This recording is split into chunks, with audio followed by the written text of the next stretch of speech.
Баялаар дамжуулан хүний нүгэл уучлагдаж болох боловч хүний нүгэл үйлдэхийг яг яаж боловлох нүгэл дог чанарыг нь яаж бүрэн арилгаж өөрчлөх тухайд бол хүн энэ асуудлыг шийдвэрлэх ямар ч аргагүй байдаг.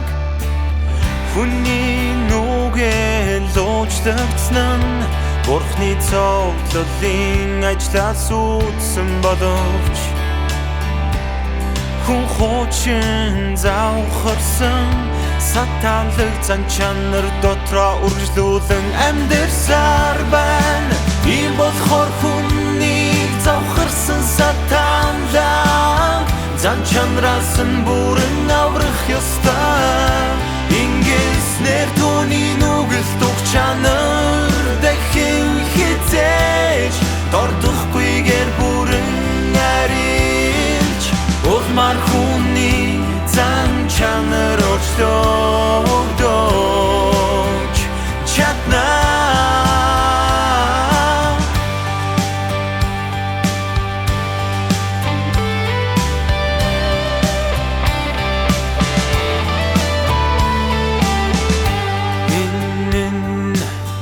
Амийн өсөлтийн замыг ойлгож амийн замыг ойлгож зан чанараа өөрчлөх замыг ойлгохыг хүнээс шаарддаг. Түнчлэн замын дагуу хэрэгжүүлэхийг хүнээс шаарддаг. Ингэснээр хүний зан чанар ажмаар өөрчлөгдөж хүн гэрлийн туяан дор амьдарч хийдэг бүхнээ Бурхны санаа зорилгын дагуу хийж завхарсан сатанлаг зан чанараа хайж сатаны харанхуй нөлөөнөөс ангижирч улмаар нүглээс бүрэн ангижирна. Тэгсэн цагтал хүн бүрэн аврах хүртнэ.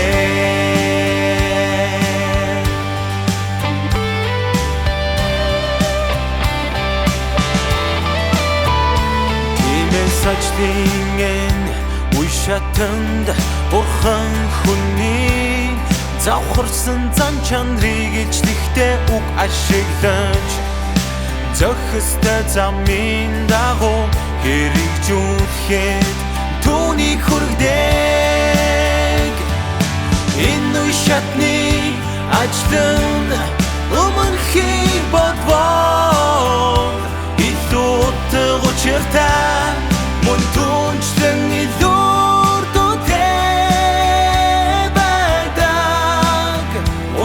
одоо цагт хүний амийг шууд хангаж хүний зан чанарыг бүрэн шинчилж чадах зүйлэн үг билээ. Энэ ажлын илүү бүрэн гүйцэд үе шат юм.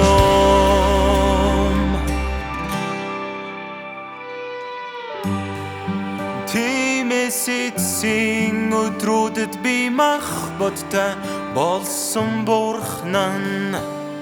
Бурхан би махбодтой болохын ач холбогдлыг гүйцээж хүнийг аврах Бурханы удирдлагын төлөвлөгөөг бүрэн дуусгасан ёо.